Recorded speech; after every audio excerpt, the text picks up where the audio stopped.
Anita Sarkeesian, Emma Sulkowicz, Zoe Quinn. They all have something in common that they now are really going to wish they didn't.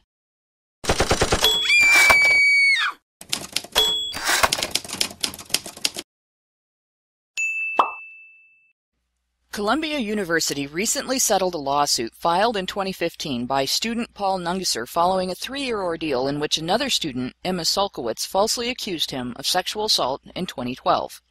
After the university found Nungesser not guilty, Sulkowicz made a very public display of her objection by organizing her senior art thesis around a protest against that conclusion. To achieve this, she carried a mattress with her everywhere she went on campus in a performance titled Carry That Weight, which became national news and earned her the title Mattress Girl. Sulkowicz publicly demonized Nungesser on and off campus as a sex offender despite the fact that he was found not guilty by the university's investigation, and after viewing the case's evidence, police decided not to even charge him. The Daily Caller reported last year when the suit was filed that the university's sexual assault policy requires participants to respect the privacy of everyone involved and promises punishment against those who engage in retaliation against the accuser, accused, or any witnesses in a sexual assault case. However, the school not only condoned Sulkowicz's behavior, but sponsored an event in which the groups No Red Tape and Carry That Weight publicly read a letter outside the university president's office calling Nungesser a serial rapist. Nungesser had cited Title IX in his initial complaint, which was dismissed last year. The recently settled suit, however, accused the university of sexual harassment, gender-based harassment, and misconduct without citing Title IX. Nungesser's suit held the university's administration and staff to the standards laid out in the institution's own stated policies. Note that the legal term harassment refers to specific behavior and does not cover the broad spectrum of actions for which it has become a descriptive term in its common usage, wherein people substitute the word harassment when referring to heckling and harsh criticism. According to USLegal.com's description and examples, the legal definition for harassment involves a repeated course of conduct consisting of unwanted, unwelcomed, and uninvited behavior which annoys, threatens, intimidates, alarms, or puts a person in fear of their safety, behavior which demeans, threatens, or offends the victim, and results in a hostile environment for the victim. While heckling and harsh language can be used as tools of harassment, they wouldn't fit the legal definition unless they were part of a course of conduct in which they were repeatedly used as described or in concert with other harassing behaviors committed over time by the same entity, such as engaging in an extremely public, unfounded defamation campaign all over the campus where one's target attends school. If attorneys on both sides of the case compared Columbia's anti-harassment policies to the legal definitions of their terms, it would have been obvious that Sulkowicz's behavior, which the university condoned and even sponsored both financially and academically, was in violation. What this settlement establishes, based on the likelihood that Columbia's defense team decided on it after seeing an intimidating degree of merit in Nungesser's case, is that, at the very least, institutions are subject to the standards laid out in their own policies and can be held accountable for violations of those policies, even if the violation involves the slander of one involved party by the other via repeated public false accusation of having violated said policy. This means that while courts may not always interpret Title IX's application as broadly where discrimination against men is concerned as they have when discrimination against women is alleged, falsely accused students may find legal recourse in their institution's own policies. This puts Columbia in the position of putting a label on Nungesser's accuser's behavior. Specifically, this confirms a method described by Sage Gerard during his ordeal with staff at his university trying to block his effort at forming a male-run, male-administrated on-campus support group for men.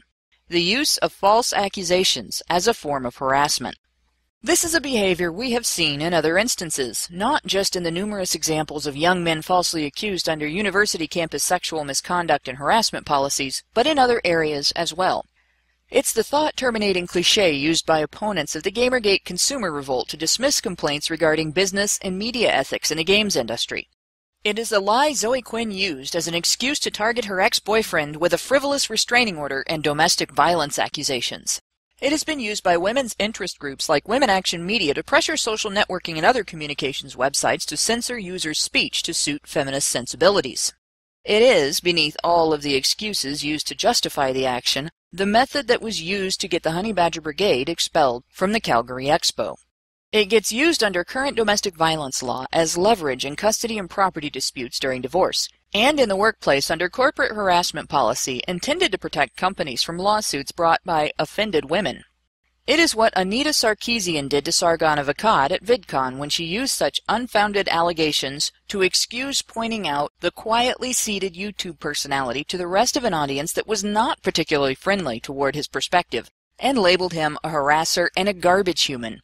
It's how social justice warriors recently got some public transportation companies to decree Milo Yiannopoulos' face in violation of the guidelines laid out in their ad policies, a decision that sets the precedent for the use of complaints to keep book ads for any topic on which there are varying opinions out of public transportation hubs. Say goodbye to advertising in these locations for pretty much any topic filed in the broad category nonfiction.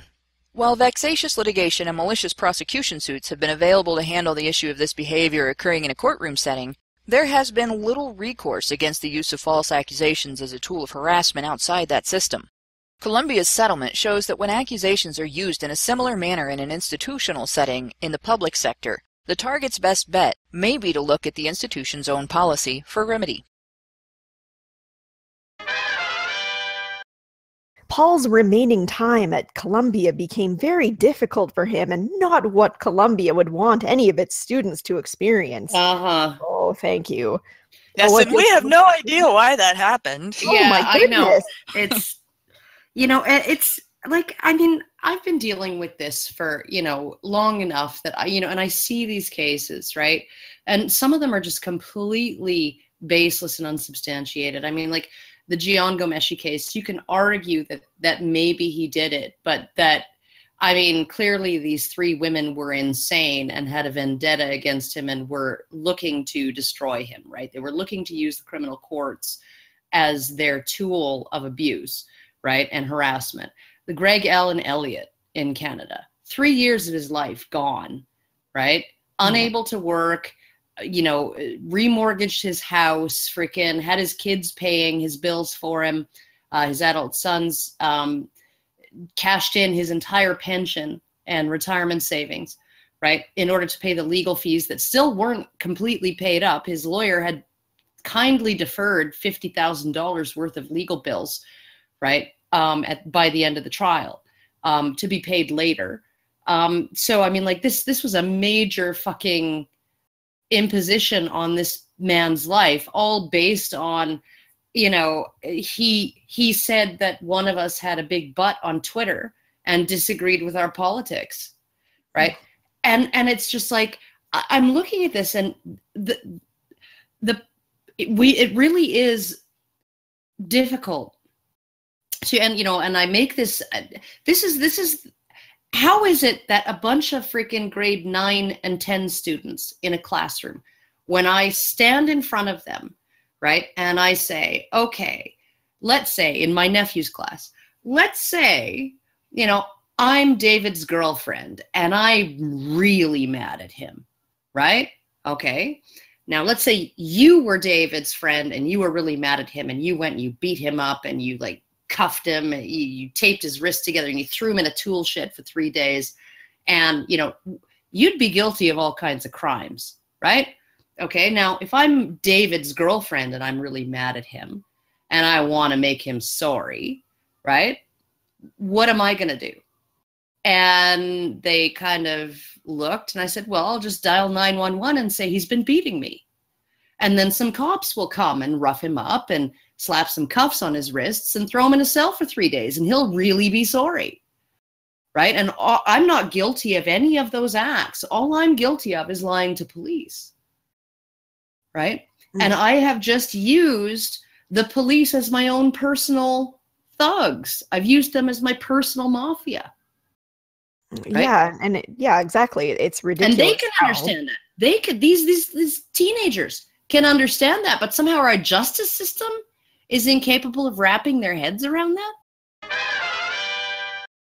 To get back to what you said about perjury being prosecuted and so on, this is one of the things that really pisses me off about the Violence Against Women Act. And it's not specifically written into the Violence Against Women Act, thou shalt not prosecute perjury when it is committed by a woman accusing a man of domestic violence or sexual violence. That's not the way they did it. What they did was they funded training in the Duluth model, and policy. In the vein of the Duluth model, that basically taught the cops, the prosecutors, the detectives, the administrative end of the police force, the judges, the bailiffs, every aspect of the entire enforcement and justice system gets this training that tells them things that come out of these domestic violence victims advocacy groups. And if you look up their websites, various websites for these groups, they'll say things like women might lie during the investigative process for these crimes that they're alleging because they're embarrassed about their own drug use or the fact that they cheated on the guy or this or that.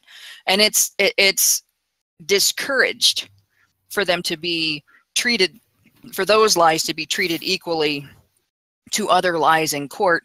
And so then they have a paid for advocate, an advocate that is funded under the Violence Against Women Act that goes into court with them and stiff arms everyone else in the process. What I found really, really fucking amazing, because I was reading this blog, it was how to lie and mislead with rape statistics or something like that. And it's a 2-part blog post. I forget what the name of the blog is. Data Gone Odd, I think it's called, right? And he looked into in his part 2 of the series, he looked into something called the MAD project, the Make a Difference project, which sponsored this huge study. They had done outreach to something like 80 law enforcement communities, and or 80 law enforcement communities had applied to participate in this study on how many they were trying to detect, how many rape accusations and sexual assault accusations were false. And they chose 8 law enforcement communities to participate. And as a condition of participation, all of the officers who would be dealing with any kind of sexual assault charges had to do a 3-day training seminar, right? Okay. And during the seminar, they were told that, women often make shit up when they're making a complaint, that women often change their stories, and that's normal too, right? And doesn't mean that they weren't raped, and that you should avoid asking the same question twice, because sometimes if you do that, the victim will give you a different answer. Okay. Yeah. And you don't want to deal with that. So only ask them each question one time. Minimize the number of, quote, unnecessary interactions between you and the complainant as a police officer, because you don't want to give them the opportunity to tell you a different story about what happened. Right. Yeah. And also, if you express any kind of disbelief, or if you ask them, go digging into the details, and ask them why it's inconsistent or whatever, it could be potentially psychologically devastating for them. So you probably shouldn't do that. And also, there's really no mandate on the part of the justice system to prosecute false allegations. So it's really a waste of police resources to investigate an allegation that you suspect is false, right? To determine if indeed it is false. It's probably a waste of resources to do that, because it's not going to be prosecuted anyway. So this is all the shit that they were told, right? In their training, right? And then they were told that the only way that they could determine a case to be false was after a thorough evidence-based investigation that determined to not a we don't have much of a chance of winning this case kind of, but to what would essentially be a criminal court level of certainty, right? That this is false. Right. And in other words, beyond a shadow of a doubt. Beyond a shadow of a doubt, this is false. After not investigating to see if it was false, after going out of your way to avoid any stumbling on any evidence that it's false. Okay. Guys, don't be detectives. Yeah, okay, don't be detectives. And okay, so, and they still found a rate of 8%. 8% false. Okay, now those are the cases, right? That 8% are the cases like Gordon Smith, that final fucking time, that 14th time she accused him, right? And there was no way she could weasel her way out of it, and evidence that it was false landed in investigators' laps right away. What drives me crazy, right, is number one, the false accusation rate is a dark number that we can't actually know. It's a known unknown. We know that there's a number, but we don't know what the number is. Yeah, I can get that. Okay, now, what feminists constantly do is they take whatever number is proven essentially beyond a reasonable doubt to be false, and they call that the upper bound when really it's the lower bound. They say only 2% or only 8%, right? When really they need to be saying at least, right? Because there's no way that they would ever say, if I said, oh, well, only 6% of reported rapes end in conviction, and so therefore only 6% are true, right? No, there's no way they would accept that. We have to acknowledge that there's a gray area in the middle of cases that are not demonstrated to be true or false either way, and they will be true or false, but we can't know, right?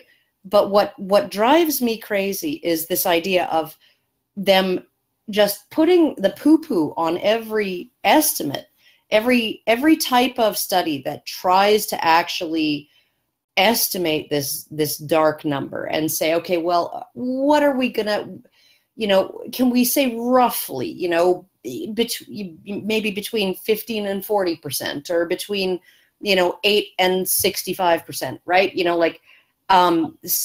But narrow it down and try. This many accusations are probably false, right? Or look like they're probably false, right? Because you're going to have some false positives, you're going to have some false negatives. There are wrongful convictions, and there is at least one woman that I've heard of who has been charged with lying to police when in reality she was telling the truth. One that I know of, right? About a rape. But what gets me really freaking riled up is that these are the same people, these feminists are the same people that say, 90% of rapes never get reported to police. Okay, and Angry Harry did a beautiful demonstration of what happens when you take that statistic and you apply it to the 2% or 2.5%, right? So 90% of rapes don't go reported. So you have 10 women who have been raped, only one goes to the police station, right? And you have one false accuser, and she goes to the police station and reports it. So you have a 50% rate of false reporting there, and you have 10 rapes for every false report. Now, if you have essentially a 90% non-report rate, like a lot of feminists claim, and a 2.5% false report rate, as they also claim, what you need to believe is that a man has to be almost 5,000 times more likely, or was it 500? God, 500 times more likely to rape a woman than a woman would be to go to the police and say she was raped and be lying. Right? Now that, when you actually crunch the numbers and you look at that and you think, so basically what you're saying is men are 500 times more monstrous than women are capable of being. Something that needs to be addressed before it gets to the legal system. We go back to Emma Sulkowicz, Anita Sarkeesian, Zoe Quinn. What they all have in common is that they started out their accusation ordeals of the people that they've accused, basically, their accusation patterns. They started that out with the already existing understanding that they could exploit people's tendency to believe women. They could ride the wave of the feminist-led charge the believe the woman charge that we've got going on in our society, where you cannot question a woman making an accusation of sexual or intimate partner violence in our society, and like pretty much throughout most of Western civilization. And they knew ahead of time they would get sympathy, that they would gain social power from doing it, and that they would not face any repercussions. I actually has to stop. That lack of repercussions, and the fact that there is benefit to the accuser, even after it's repeatedly proved that the accusations are false, there is benefit to the accuser to continue repeating them. Yeah. That has to stop. What can we do about a circumstance in which we live in a society where women know they can use false accusations of specifically intimate partner and sexual violence as a tool of harassment and a tool of abuse with impunity? We have to take away the impunity. It's the only way to change the situation. And to take away the impunity, we're going to have to change social attitudes. To change social attitudes, we're going to have to talk about the women that are doing this, make the facts well known to everyone, and then start pushing for changes in policy. That just because the accusation is of those particular natures doesn't mean that the woman should be exempt from legal repercussions. And there are legal repercussions for using false accusations both in and out of the courtroom. Thanks for joining us on this week's HBR Talk. In Châtelet, my